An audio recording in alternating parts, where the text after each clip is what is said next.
welcome back to the Sunshine State Rails. So, quick explanation for this video.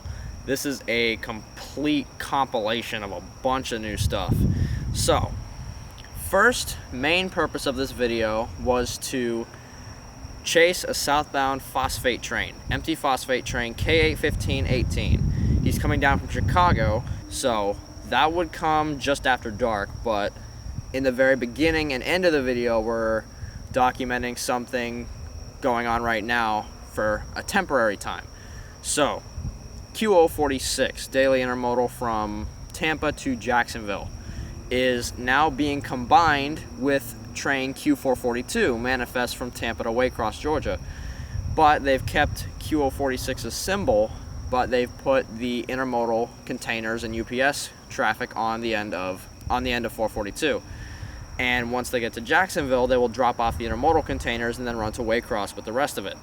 And for 45, it comes out of Waycross with manifest, picks up containers at Jacksonville, and then runs to Tampa with those. So, enough talking, let's get to the trains. We got to Plant City at about 5 p.m. on April 20th. We didn't need to come out this early for the phosphate train, but we wanted to catch Q046 here. So, Amtrak 92 was the first train to show up. Once 92 got by, 046 was given clearance out of Yeoman Yard and up the S-line. And with an all-EMD lash-up, he rounds the corner and shows off a consist not seen often, if ever. Q046, 20, proceed C locomotive, 4001, airlock, 4620, proceed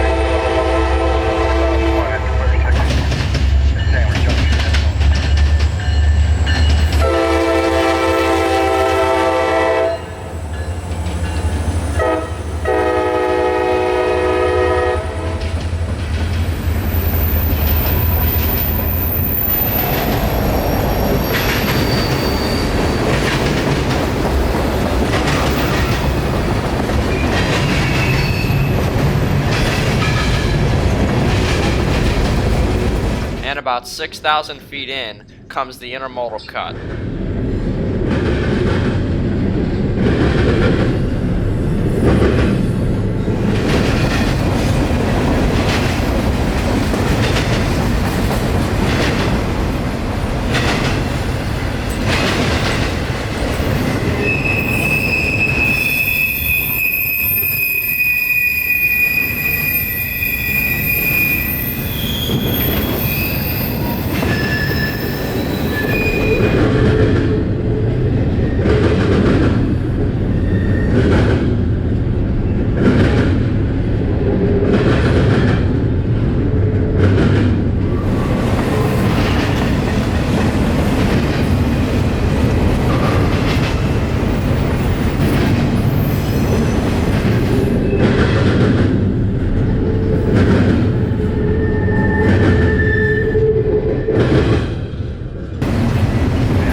I tell you, seeing a long line of double-stacked containers passing through downtown on the S-line is quite the sight.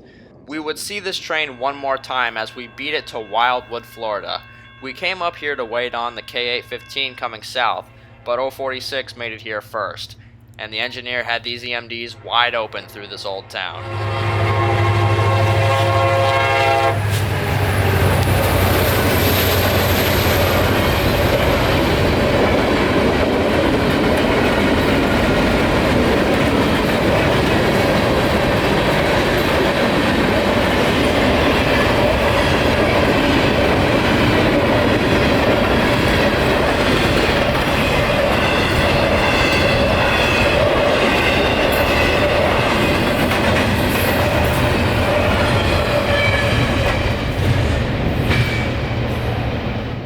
Once 046 got by, I realized that the road layout wouldn't be great for chasing a train south from Wildwood.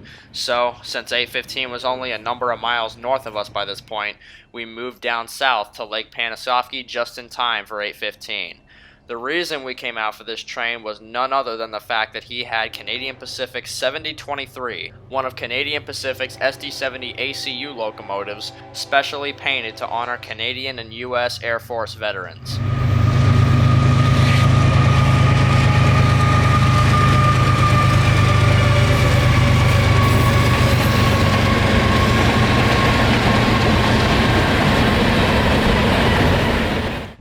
no sooner than the engines passed, the chase southbound began.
South End Lacucci. High green.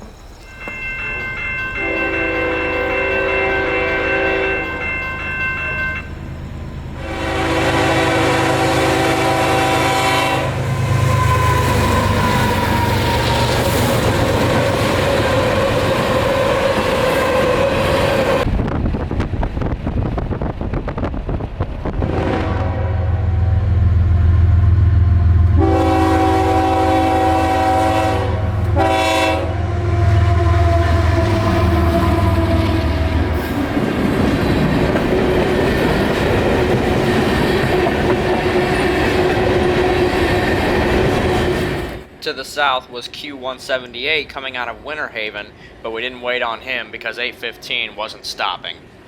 And since he was taking the Vitus subdivision and roads don't follow that side too well, we had to get as far ahead of him as we could to make it to Winston in time.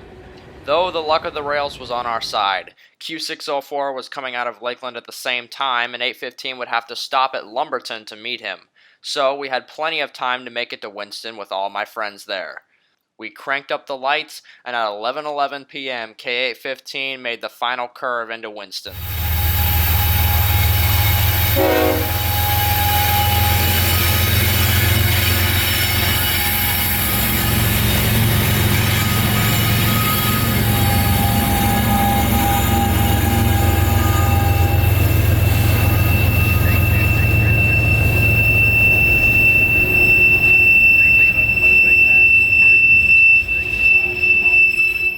As you can tell, there was quite the crowd at Winston for this train. My friends Josh Kintner, Larry, Chase, Connor, Jacob, Steven, and even Ken Ramp Jr. had rolled up in his truck just behind me, as this novelty of honor rounded the curve into Winston Yard.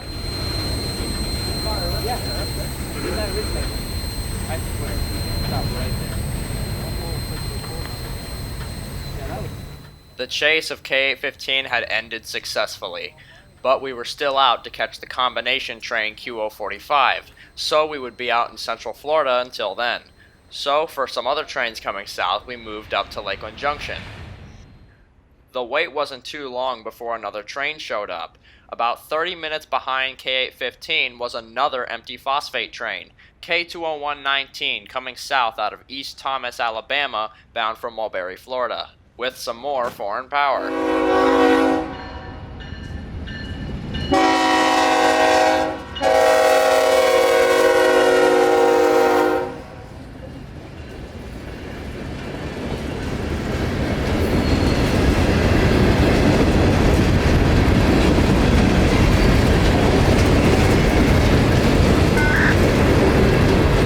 As this train rolled by, we could hear on the radio the engineer desperately trying to contact the dispatcher. Winston Yard was getting pretty full tonight, and the dispatcher had his hands full. 0711 was trying to return to Winston Yard, K201 was coming down the hill, 815 was working the south end of Winston Yard, Q045 was coming south, and another train was trying to leave Winston Yard to go north. Eventually, though, in time, it was all worked out. But it would be another hour before 201 could get into the yard, let alone 0711, because all these other trains were clogging up the system, mainly that northbound trying to leave.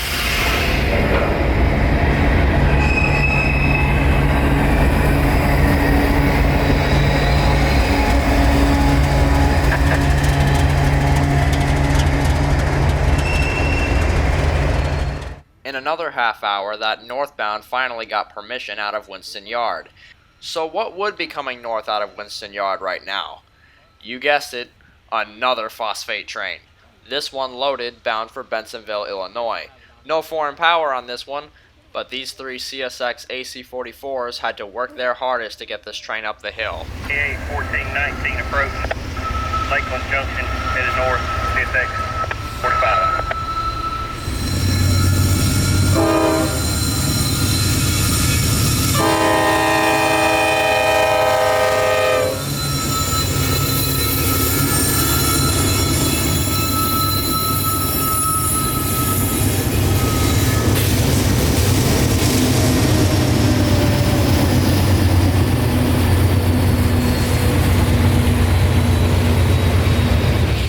The engineer had to get the train moving, but he had to keep it steady as he was running on an approach signal.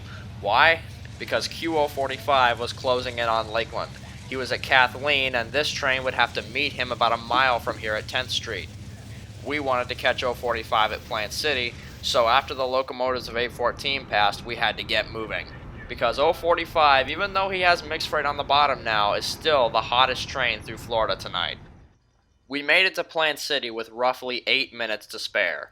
045 was running the A-line, and since freight is pretty rare to see on the A-line, we wanted to catch it at Plant City. Also, because when he crosses the interlocking, it sounds absolutely insane. I'm going to let the whole train pass in this video, and you'll see what I mean.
The unusual rhythm and volume of that train crossing the diamond left my head spinning for a good 15 minutes after that.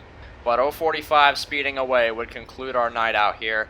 It was 1:20 a.m. and it was our time to head home. So with an absolute cavalcade of catches out here in Central Florida on the night of April 20th, 2020, this is Kotabeaner wishing you the best, and I'll see you next time on the Sunshine State Rails.